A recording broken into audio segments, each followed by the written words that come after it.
Bismillahirrahmanirrahim. Assalamualaikum warahmatullahi wabarakatuh.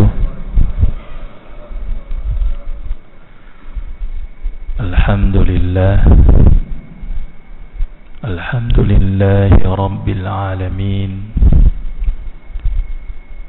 Alladzi khalaqal mauta wal hayata liyabluwakum ayyukum ahsanu amala. Asyhadu an la ilaha illallah wa asyhadu anna Muhammadan abduhu wa rasuluh la nabiyya ba'da. Allahumma salli ala Muhammad wa ala ali Muhammad. Qala Rasulullah sallallahu alaihi wasallam,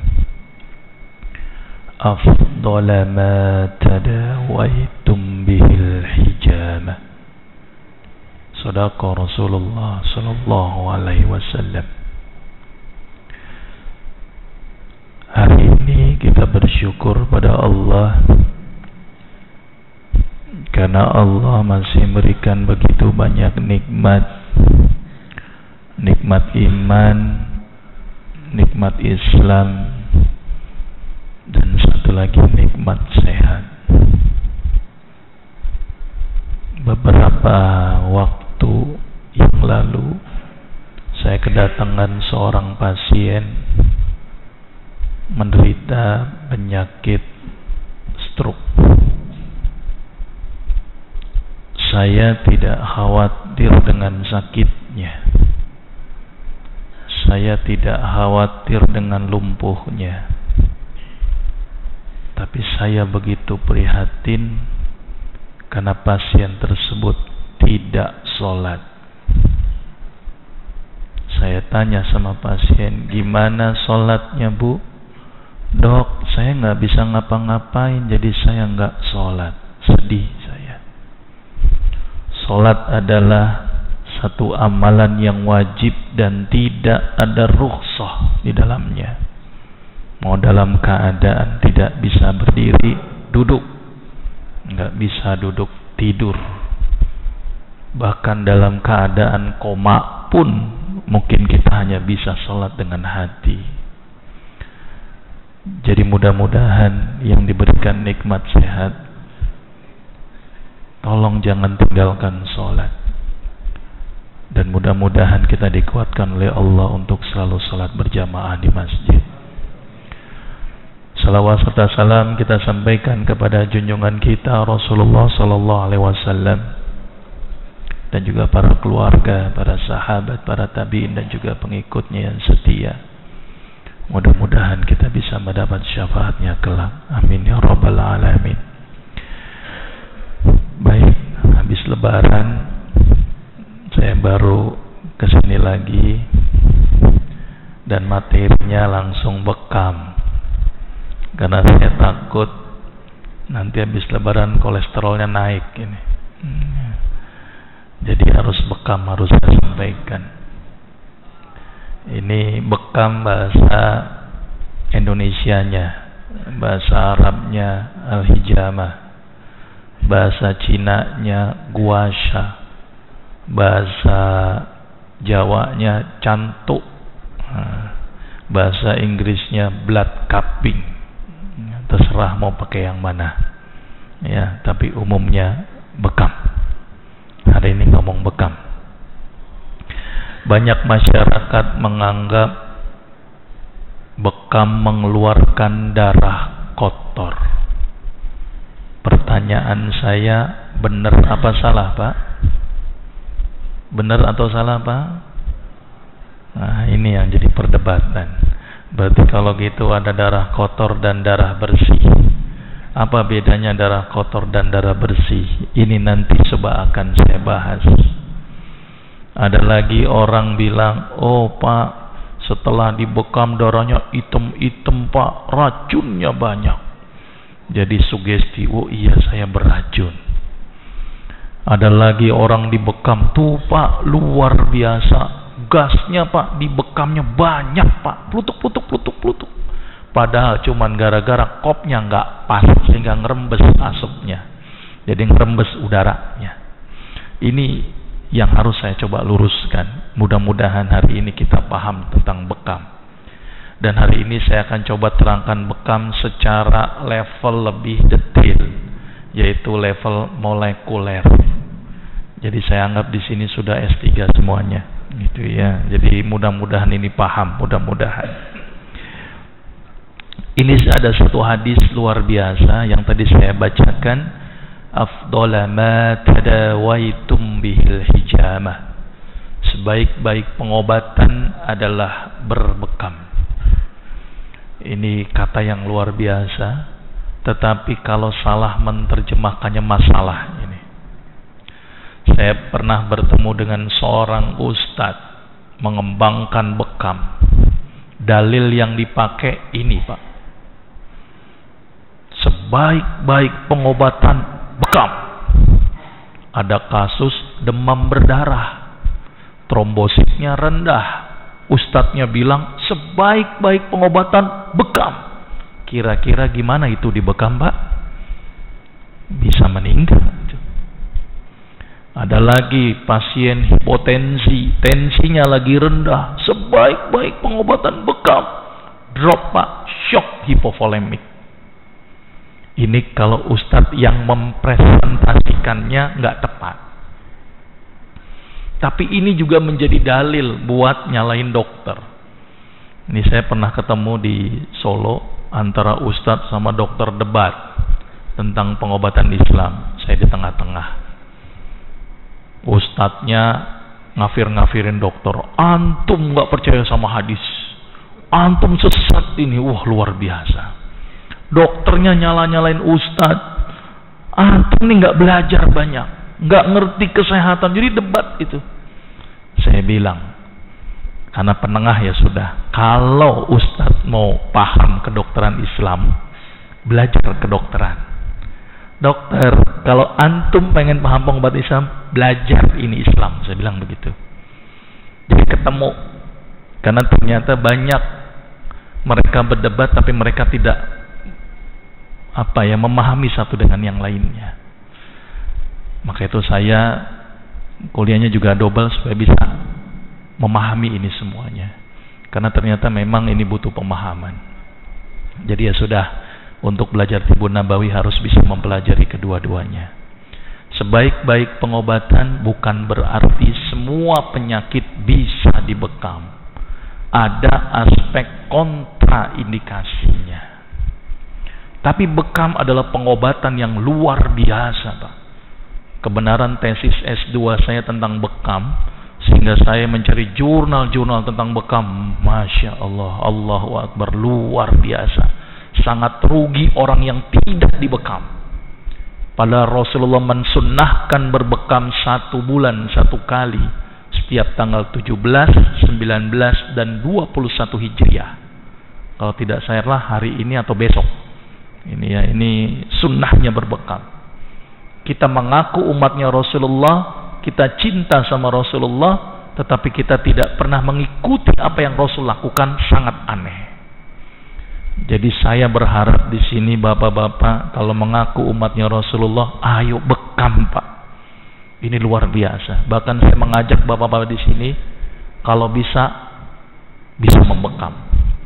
Jadi nanti saya bicara sama Tamir masjid, bagaimana nih untuk kantor pajak pelatihan bekam. Oke, Anda siap nanti 2 hari.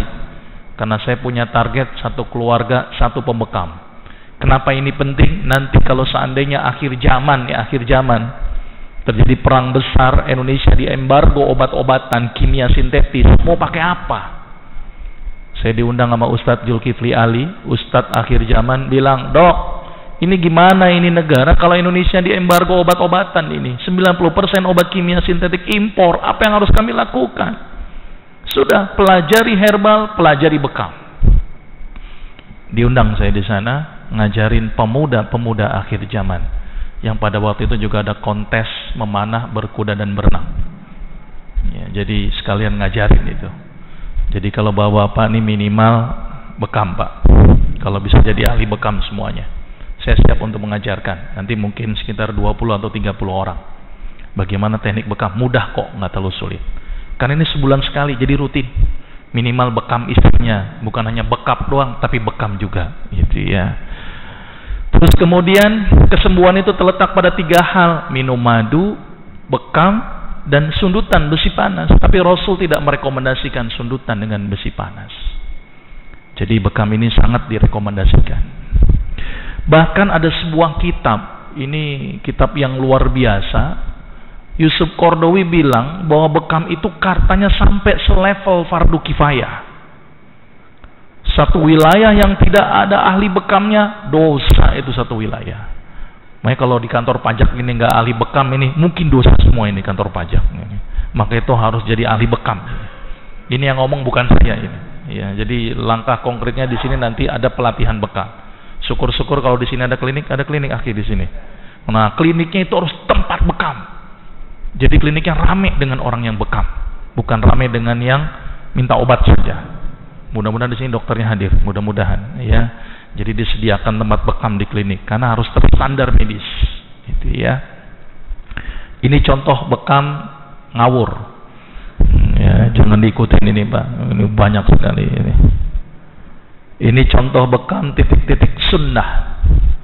Ya, jadi ada titik-titik yang Rasul mensunnahkan di titik itu. Maka itu ada titik sunnah. Jadi banyak variasi bekam, tapi menurut saya yang terbaik adalah titik-titik sunnah. Jelas Bapak sampai sini? Jelas. Lanjut pelan-pelan ini. Sejarah bekam dulu. Bekam itu ternyata bukan produk Islam Pak. Bekam itu sudah ada sejak ribuan tahun yang lalu. Bahkan dari bangsa Sumeria, bangsa Cina sudah mengembangkan bekam. Terus ketika Rasul diangkat menjadi nabi, Rasul menjustifikasi ini pengobatan yang terbaik. Sama halnya dengan kurma, sama halnya dengan habatus sauda. Dari dulu sudah ada.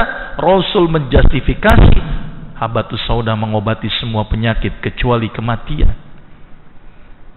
Jadi bekam ini dijustifikasi oleh Rasulullah bahwa ini adalah pengobatan yang terbaik.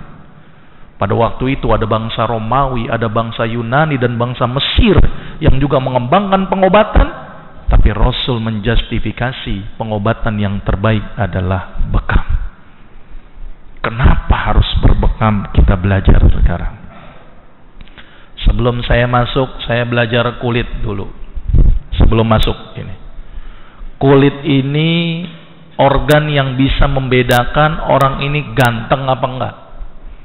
Coba kalau seandainya wajah kita nggak ada kulitnya Pak, serem, gitu ya. Maka itu dikasih kulit. Kulit ini luar biasa. Kulit ini pun juga menentukan kita tua apa muda. Kulit yang muda dicubit balik, kulit yang tua dicubit nggak balik-balik. Itu yang disebut keriput. Ya, jadi silakan dicek, cubit sendiri kulitnya. Kalau nggak balik berarti sudah keriput. Ya, kulit ini ternyata unik sekali.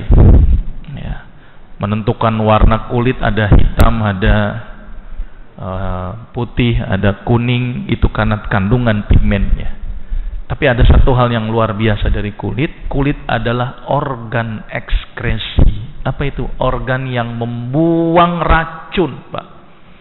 Jadi apa organ ekskresi? Paru-paru membuang CO2, ginjal membuang urium, kulit membuang zat yang tidak berguna. Maka itu kenapa kalau keringetan bau, Pak? Itu ada zat yang tidak berguna. Jadi beruntunglah bagi yang masih bau. Ya, karena kalau nggak bau berarti nggak keringetan, gitu ya. Jadi keringetan ini penting. Maka itu menurut saya harus keringetan. Dan banyak orang-orang sekarang ini tidak pernah keringetan. Di rumah pakai AC, di kantor pakai AC, di masjid pakai AC. Kapan keringetannya ini? Maka itu banyak racun yang numpuk di kulit karena nggak dibuang itu di kulit. Maka itu pentingnya olahraga supaya keringetan. Ya, nanti pulang dari sini supaya keringetan, naik tangga. Gitu ya, jangan lift ya. Oke, kulit. Kulit bagian atasnya nggak ada pembuluh darah, nggak ada. Di bawah kulit ada yang namanya pembuluh darah. Pembuluh darah itu ada yang namanya arteri, ada yang namanya vena. Pahami dulu ini Bapak. Apa itu arteri? Pembuluh darah yang bawa makanan. Apa itu vena? Pembuluh darah yang bawa sampah. Apa bedanya arteri dan vena? Arteri berdenyut. Contoh arteri apa? Coba Bapak raba di sini. Dengan 3 jari Pak. Sini. Denyut apa enggak? Sini. Denyut apa enggak? Jangan jempol Pak, enggak keraba. 3 jari. 3 jari pun lihat kapalan apa enggak.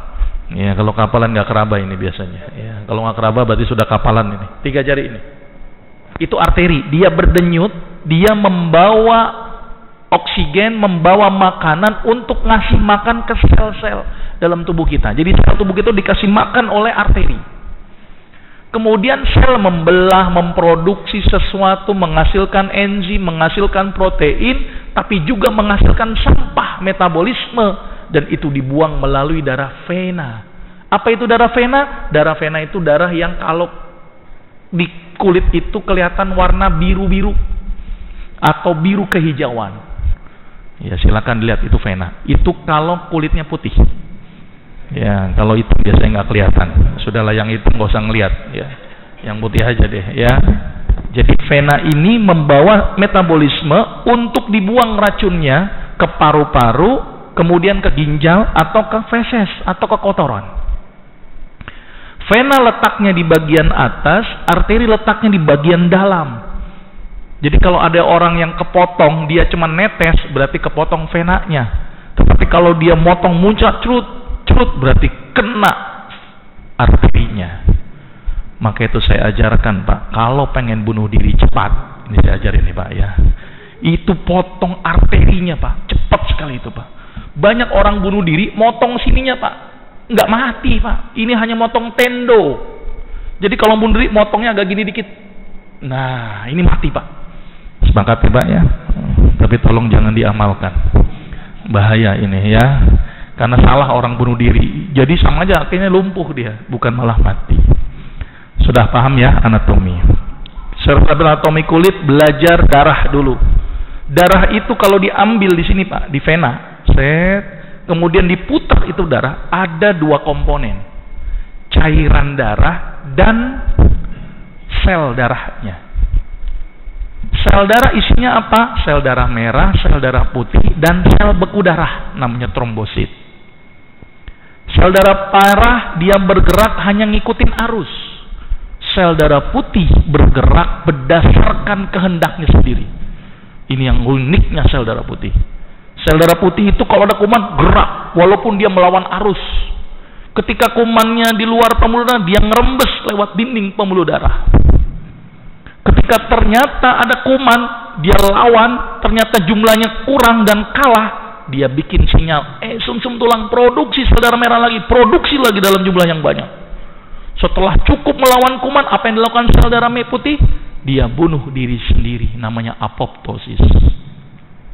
Pertanyaan saya, siapa yang nyuruh dia bergerak?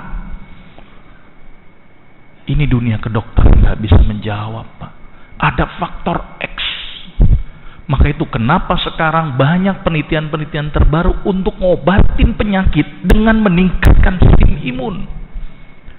Penyakit infeksi bakteri virus, imunnya dilatih. Penyakit kolesterol Pak terbaru, ternyata ada sistem imun yang khusus makanin plak-plak pembuluh darah. Sekarang pengobatannya dengan menggunakan mekanisme imun. Bahkan pengobatan kanker terbaru sekarang Pak, dengan menggunakan sel dendritik yang akan merangsang limfosit T, itu imun juga. Terus Islam mengajarkan konsep meningkatkan imunitas. Gimana caranya Pak? Tahajud. Hebatnya tahajud dalam meningkatkan imunitas tubuh. Maka itu tolong Pak, rajin tahajud. Kalau tahajud insya Allah sehat. Tapi jangan tahajud makan kelebihan, nah, itu juga masalah juga. Ya, jadi harus seimbang ini. Ya. Terus kemudian ada cairan darah. Isinya apa? Ada air, ada makanan glukosa, ada asam amino, ada asam lemak, ada sisa metabolisme, ada hormon, ada urium, ada kreatinin. Itu cairan. Sudah paham sampai sini ya? Terus apa yang dikeluarkan ketika orang berbekam? Jadi gini, Pak. Pembuluh darah itu bawa makanan menuju sel. Ini sel, ini pembuluh darah. Nggak mungkin dia nempel. Gimana cara ngasih makanannya? Maka makanan yang ada di dalam pembuluh darah ngerembes melalui pembuluh darah yang paling kecil, namanya kapiler. Ini pusing apa enggak ini? Mudah-mudahan mudeng ya Pak ya. Pelan-pelan ini, saya pelan-pelan banget ini. Jadi pembuluh darah dari besar jantung, terus ada aorta, arteriol, paling kecil kapiler. Dan panjang pembuluh darah itu kalau dibikin seri Pak, katanya, ini saya juga belum pernah ngukur, 2,5 kali lingkaran bumi. Begitu panjangnya. Ya. Dan kapiler ini ngasih makan setiap sel di dalam tubuh kita. Karena kalau sel kita nggak dapat makan, mati. Yang disebut dalam istilah medisnya infak. Kalau mati, infaknya di otak, stroke. Ya, maka itu penting ini kapiler. Dan ngasih makannya apa? Ngerembes Pak, ngerembes lewat pembuluh darah. Jadi keluar nih ngerembesnya, kalau ngeliat di sini slide, ini arteri bawa makanan, ngerembes lewat sini, ada air, ada asam amino, ada oksigen. Ini ngerembes, ngasih makan sel yang warnanya kuning. Jelas mungkin nggak di situ? Sel yang warnanya kuning, ngerembes. Setelah ngerembes ada rongga antara, namanya interstisial. Ini harus dihafalin Pak. Saya nggak bisa pakai bahasa yang lain lagi Pak. Nggak mungkin saya ganti tempe, tahu, nggak mungkin. Bahasanya interstisial. Ruang antar sel, supaya sel itu nggak nempel, supaya dapat makanan. Interstisial ini ngasih makan. Ternyata sel juga menghasilkan sisa metabolisme. Sampahnya dibuang lagi, dimasukkan ke dalam vena. Proses keluar masuk, hitungannya sepersekian detik Pak. Dan kejadiannya cepat sekali. Kita aja kalau ngantar makan butuh waktu. Ini darah setiap sepersekian detik, cepat masih masuk, luar biasa. Maka itu sangat aneh kalau ada orang yang nggak bersyukur. Semua Allah jadikan sistem kita otomatis Pak. Coba kalau hidup kita nggak otomatis, sungguh repot hidup. Mau ngasih makan sel harus instruksi otak dulu Pak. Allahu Akbar. Kita nggak akan sempat ibadah itu Pak. Maka itu Allah menyuruh kita cuma satu loh Pak, ibadah doang. Wa ma khalaqtul jinna wal insa illa liya'budun. Sudah ibadah saja, fokus. Ini penting nih, termasuk kerja, jadikan ini sebagai aspek ibadah. Paham sampai sini Pak ya? Terus kemudian bagaimana mekanisme? Ada tekanan hidrostatik, ada tekanan osmotik. Nah, ini nggak usah dibahas, pusing nanti. Kita bahas di sini aja. Ini sel Pak, misalnya, ini sel. Ini arteri atau pembuluh darah, dia ngerembes ke sini, namanya filtrasi. Terus sel menghasilkan metabolisme, namanya dimasukin lagi ke pembuluh darah, namanya absorpsi istilahnya. Terus kemudian di kop begini Pak, sedot gini. Maka dia naik. Berarti cairannya akan terkumpul makin banyak. Terus laju filtrasinya jadi naik. Sebelumnya 3, ini cuma 3, 1, 2, 3. Karena di kop jadi 1, 2, 3, 4, 5. Yang harusnya dimasukin ke pembuluh darah lagi, sisa metabolisme tadi ditahan cuma 1. Di kop lagi jadi begini. Nah, nambah lagi jadi 6. Jadi ketika di kop kita bekam, dia akan nonjol Pak, dan berwarna merah. Kenapa bisa seperti itu Pak? Karena pembuluh darah terbendung dan cairan interstisial ngumpul. Sudah paham sampai sini? Karena ngumpul akhirnya kayak bengkak di situ. Sehingga saraf yang ada di bawahnya, di bawah kulit saraf, itu menjadi tidak sensitif. Karena ada bengkaknya tadi. Sehingga kalau ada orang ditusuk bekam, ini nggak akan sakit. Karena sarafnya tidak sensitif. Karena ada timbunan cairan yang banyak, sehingga sarafnya tidak sensitif. Ini mekanisme yang pertama. Jadi cairan interstisial ngumpul, laju filtrasi meningkat.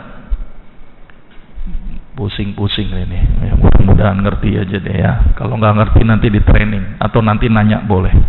Setelah ngumpul ditusuk, cetuk, maka cairan yang di interstisial tadi keluar. Maka itu bekam adalah mekanisme pembuangan cairan interstisial. Udah hafal Pak? Interstisial. Ya, ini bukan raca, bukan saldo ya Pak ya.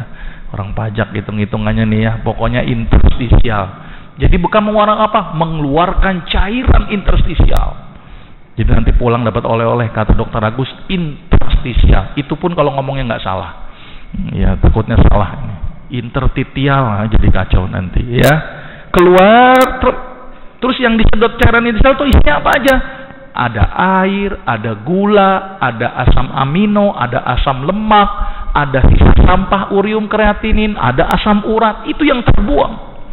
Jadi ketika bekam meningkatkan laju filtrasi dari kapiler dan menghambat laju absorpsi. Bahasa kerennya membantu meringankan kerja ginjal, kerja usus, kerja kulit. Karena dibantu dengan bekam, jadi sampah-sampahnya dibantu dibuang dengan bekam. Tapi dampak nyedotnya itu, maka gula juga tersedot. Maka itu kenapa sebelum bekam sebaiknya minum madu dulu supaya tidak kurang gula. Sudah paham sampai sini Pak? Lanjut. Nah ini keluar. Ya, sudah. Terus apa bedanya dok ginjal sama bekam? Saya bilang bekam adalah ginjal plus. Luar biasa ini. Kemarin waktu saya sidang, saya bilang ginjal ini bisa digantikan dengan bekam. Pada heboh itu. Ya, tapi nggak apa-apa, saya memberikan dasar. Ya, karena ternyata yang dikeluarkan itu adalah cairan interstisial. Jadi fungsi ginjal menjadi berkurang. Tapi uniknya bekam, kalau ginjal hanya mengeluarkan cairan saja yang disebut dengan hidrofilik, maka itu keluarnya kencing, bukan keluarnya minyak Pak. Ya, nggak ada itu kencing campur minyak, nggak ada. Kalau kencing campur minyak nggak perlu sumur minyak gitu ya. Karena yang keluar hanya yang cairannya, terus yang larut dalam lemak gimana keluarnya? Bingung nih tubuh, nggak bisa buang yang larut dalam lemak. Gimana caranya? Ada mekanisme lain yang membuang lemak, ada dengan pembakaran lemak. Dengan cara pembakar lemak, olahraga dan puasa. Tapi bekam ini unik Pak. Ketika dibekam, tidak hanya yang larut dalam air yang keluar, tetapi yang larut dalam lemak juga keluar. Maka itu kenapa bekam bisa menurunkan kadar kolesterol buruk. Ini unik sekali. Karena yang keluar tadi cairan apa Pak? Alhamdulillah pinter, interstisial. Jangan salah ini. Ini perbedaannya ya. Jadi ginjal hanya yang hidrofilik, bekam hidrofilik dan hidrofobik. Apa hidrofobik? Takut sama air. Atau bahasa kerennya dia larut dalam lemak, bisa dibuang dengan bekam. Ini yang juga unik lagi. Ternyata daya hisap bekam itu ternyata 16 kali sampai 43 kali laju filtrasi pembuluh darah dan ginjal. Maka itu bekam itu benar cukup dilakukan 1 bulan sekali. Kalau dibikin rata-rata. Hebatnya daya hisap bekam. Ternyata Rasul berdasar sekali. Kenapa sebulan sekali? Saya bisa jawab. Karena laju filtrasinya sudah sama dengan orang dibekam sekali, sama dengan sebulan untuk menguraikan zat-zat yang tidak berguna tadi. Ini mekanismenya secara molekuler, ini nggak usah belajar ribet. Lagi juga udah mepet tinggal 5 menit ya. Ini hipoksia, ini nitrit oxide, ini substansi P, ini HSP. Aduh pusing lagi nih Dokter Agus ya. Ini endorfin. Saya terang gini aja Pak. Setiap ada tusukan Pak, cetup, maka tubuh akan mengeluarkan banyak zat. Yang pertama, keluar yang namanya substansi P.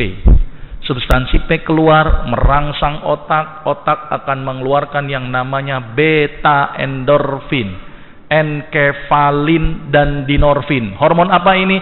Hormon bahagia, hormon anti stres. Selain keluar substansi P, cetik, keluar juga beta endorfin dari kulit. Jadi kulit itu juga menghasilkan beta endorfin. Maka itu kenapa kalau dipijet kita tuh enak, Pak. Aduh kok enak banget dipijet. Itu endorfin keluar. Makanya kalau pengen orang tuh lagi stres dipijet-pijet tuh tenang, Pak. Jadi kalau sebelah kita lagi marah-marah, pijetin dia, Pak. Nah, itu mudah-mudahan nggak marah itu. Karena endorfin keluar juga. Jadi bekam itu mekanisme mengeluarkan endorfin dua jalur. Jalur kulit dan jalur otak. Maka itu ada slogan. Anda ingin bahagia? Bekam sebulan sekali. Nah, ini penting ini, Pak. Supaya endorfinnya keluar. Sudah bekam plus senyum 20 kali sehari selama 20 detik. Plus banyak duit. Itu pasti bahagia ya. Nanti kalau udah bekam juga, senyum juga, duit keringnya seperti juga jadinya ya. Oke ya, sepakat ini Pak ya. Bekam mengeluarkan zat yang bikin bahagia. Dan ini juga yang menerangkan kenapa bekam bagus untuk darah tinggi. Selain penusukan ini keluar juga yang namanya nitric oxide. Apa itu? Zat yang bikin pembuluh darah melebar, zat yang bikin pembuluh darah merangsang regenerasi. Nitric oxide adalah zat yang bikin neovaskularisasi. Maka itu kenapa ketika proses bekam itu sangat bagus untuk revitalisasi kulit. Sampai ada bikin klinik kecantikan bekam. Keluar-keluar dari klinik hitam-hitam. Ya, tapi setelah 2 minggu cerah Pak. 2 minggu aja hitam-hitam itu ya. Tapi unik itu klinik kecantikannya. Ini keluar nggak cantik, tapi 2 minggu jadi cantik. Karena vaskularnya jadi bagus. Silakan bagi yang nyoba bekam kecantikan. Ya, jelas. Terus kemudian, apakah aman untuk hemoglobin? Aman Pak. Saya meneliti, coba 5 titik sama 9 titik. Ternyata yang 9 titik bekam diambil, HB-nya malah naik Pak. Kenapa bisa naik? Ini membuktikan bahwa yang keluar itu bukan darah, tetapi cairan interstisial. Terus kenapa warnanya merah dong? Karena ada darah yang lisis, ada pembuluh darah yang robek sedikit sehingga ikut keluar. Jelas Bapak? Jadi aman buat hemoglobin. Mekanismenya ini nggak usah belajar. Terus apa manfaat bekam secara umum? Nah ini yang sudah diteliti secara uji klinis Pak. Ternyata bekam bagus untuk sakit sendi, tapi hati-hati bekamnya jangan di tempat sendinya, tapi di sekitar sendinya. Bekam bagus untuk hipertensi, ini membuktikan. Maka itu kenapa disunnahkan bekam setiap tanggal 17, 19, dan 21 Hijriah. Karena ternyata orang yang kena serangan stroke, jantung, dan sakit hipertensi muncak, itu sering terjadi antara tanggal 13 sampai 21 Hijriah. Kalau dikonversikan kena orangan stroke kemudian dikonversikan ke tahun Hijriah, ternyata banyak orang yang terkena serangan stroke tanggal 14, 13 sampai 21. Maka itu kenapa Islam disunnahkan puasa 13, 14, 15 dan dilanjutkan berbekam tanggal 17 atau 19 atau 21 Hijriah. Sangat logik Islam ini. Maka itu kalau pengen bikin sehat, tegakkan nih ajaran Islam. Sehat Pak sebenarnya. Saya kalau jadi Menteri Kesehatan, saya wajibkan tuh warga negaranya bekam semuanya. Ya, cuman nggak jadi menteri. Gitu aja Pak ya. Tapi sekarang sudah mudah-mudahan nanti presiden dan wakil presidennya ada ulama di dalamnya. Kita berdoa mudah-mudahan ya. Ini ngomong politik saya ya. Kembali lagi ke laptop ya. Obatin migrain. Saya kalau pusing-pusing bekam, migrain bekam. Dan ini ada hadisnya. Rasulullah ketika pusing dibekam, ada hadisnya Pak, dan hadisnya sahih. Ya. Terus fibromialgia, sakit di seluruh tubuh, carpal tunnel syndrome, saraf kejepit di daerah tangan. Diabetes Pak, tapi hati-hati untuk orang diabetes. Karena ternyata kalau dia mengalami neuropati dibekam, lukanya nggak sembuh-sembuh. Jadi harus waspada. Walaupun bagus untuk orang diabetes, menurunkan gula darah, tapi hati-hati pada orang yang mengalami neuropati atau kesemutan. Menurunkan kadar kolesterol dan mencegah penyakit jantung. Manfaatnya bagus, tapi hati-hati kontraindikasinya Pak. Bekam tidak boleh pada orang yang keriput. Jadi mohon maaf yang sudah tua, sudah terima nasib, jangan bekam Pak. Ganti yang lain, tahajud atau puasa. Orang yang anemia, resiko. Orang yang mengkonsumsi obat pengencer darah. Orang yang gulanya lagi tinggi atau mengalami neuropati. Bekam bagus untuk hipertensi, tapi kalau tensinya lagi tinggi sekali, jangan pernah dibekam karena menjadi resiko. orang yang tensinya rendah, orang yang bengkak. Saya ingatkan Pak, bekam bagus, tapi banyak pengobatan bekam ngawur gara-gara tidak steril Pak. Saya mendapatkan pasien bekam terkena AIDS dan hepatitis gara-gara alat kop bekamnya tidak steril. Saya sangat keras untuk masalah ini, karena saya lihat pasiennya kok bisa kena AIDS. Memang Bapak hubungan seksual kemana? Saya bilang nggak pernah dok, sama sekali. Terus dari mana? Saya tanya, saya rutin bekam dok. Wah, ini sumber permasalahannya. Ternyata banyak terapis bekam tidak paham sterilisasi, mentang-mentang sunnah, udahlah ikhlas sama Allah, sterilnya bodoh amat. Penularan. Ada orang yang kena AIDS di bekam, alatnya cuma kasih alkohol doang sama sabun, kemudian pindah ke orang lagi di bekam, darahnya ini nggak mati Pak. Kalau misalnya ada AIDS kena itu dia. Maka itu hati-hati melakukan bekam, hati-hati Pak. Bahkan yang bekam pun kemarin saya dapatin kena hepatitis gara-gara ketika bekam nggak pakai kacamata, dia buka ininya, cukup muncrat ke sini darahnya, kena hepatitis dia. Karena darah adalah sumber penyebaran penyakit. Jadi hati-hati ini Pak. Saya mengingatkan yang para pembekam hati-hati. Ada standar SOP bekam supaya aman, karena darah ini media yang paling bagus untuk menyebar kuman. Jadi waspada ini, ya. Jadi kalau bisa cari yang sudah terstandar. Daerah yang nggak boleh dibekam Pak, lobang nggak boleh. Lobang mulut, lobang hidung, termasuk lobang anus jangan Pak. Pernah ada orang ambeien dibekam di anusnya Pak. Wah, itu bukan ambeiennya sembuh, malah kotoran yang keluar. Daerah limfatik dan pembuluh darah nggak boleh Pak. Di sini nggak boleh, di sini nggak boleh, di sini nggak boleh, di lipatan sini tidak boleh. Hati-hati itu, karena berisiko. Tempat yang ada kelainan kulit juga nggak boleh. Bahkan ada panu aja nggak boleh dibekam itu Pak, karena nanti jamurnya akan masuk ke dalam pembuluh darah. Ya sudah jam 1, saya takutnya diomelin ini ya. Soalnya ustadznya udah ngeliat-ngeliat saya terus nih ya. Baik, intinya begini, bekam bagus, disunahkan 1 bulan 1 kali. Saran saya klinik dioptimalkan untuk bekam. Minimal digilir nih karyawannya untuk berbekam. Saran saya begitu, mudah-mudahan didengarkan. Ya, dan ini umat Islam ingin mencontoh Rasulullah. Rasul adalah contoh terbaik. Jadi kalau mau hidup sehat, ikuti Rasulullah. Sudah selesai. Rasul bekam sebulan. Sami'na wa ta'na. Jangan sami'na wa pikir-pikir dulu. Ini sudah saya terangkan ilmiahnya, sudah ada buktinya, dan saya sudah melakukan penelitian tentang efek bekam. Bekam cukup bagus di sini. Cuman hati-hati dalam proses bekam. Mudah-mudahan bermanfaat. Mudah-mudahan kita dimudahkan untuk menjalankan sunnah-sunnah Rasulullah. Saya akhiri. Assalamualaikum warahmatullahi wabarakatuh.